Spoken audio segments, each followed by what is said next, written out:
नमस्कार. श्री स्वामी समर्थ. श्री स्वामी समर्थ चरणी वंदन करून आजच्या व्हिडिओला सुरुवात करत आहे. आज आपण ऐकणार आहोत पितरतुष्टीकारक पितृस्तोत्र.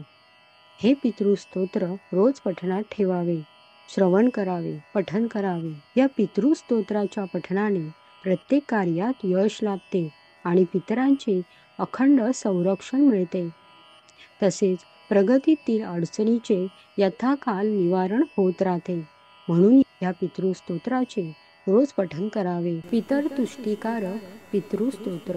अर्चितानां मूर्ताणां पितॄणां दीप्ततेजसां नमस्यामि सदा तेषां ध्यानिनां दिव्यचक्षुषाम् इंद्रादीनां न नेतारो दक्षमारीचयोस्तथा सप्तर्षीणां तथानेषां तान् नमस्यामि कामदान् मन्वादीनां मुनीन्द्राणां सूर्यचन्द्रमसोस्तथा तान् नमस्याम्यहं सर्वान् पितॄनप्सु ददावपि नक्षत्राणां ग्रहाणां च वायो वग्नोर्नभस्तस्तथा द्याव्या पृथिवोच्च तथा नमस्यामि कृताञ्जलिः देवर्षीणां जनितृच्छ सर्वलोकनमस्कृतान् अक्षयस्य सदा दातॄन्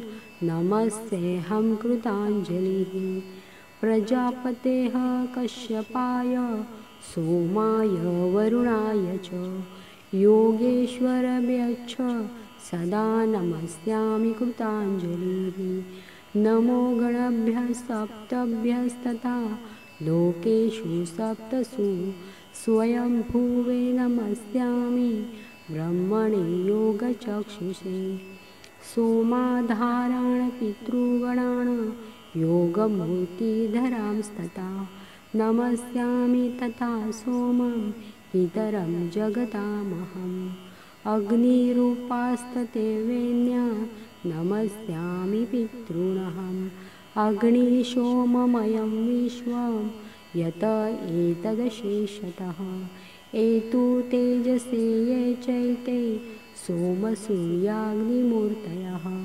जगत्स्वरूपिणश्चैव तथा ब्रह्मस्वरूपिणः तेभ्योऽखिलेभ्यो योगिभ्यः पितृभ्यः यतमानसः नमो नमो नमस्ते मे प्रसीदन्तु स्वधाभुजः नमो नमो नमस्ते मे प्रसीदन्तु स्वधाभुजः।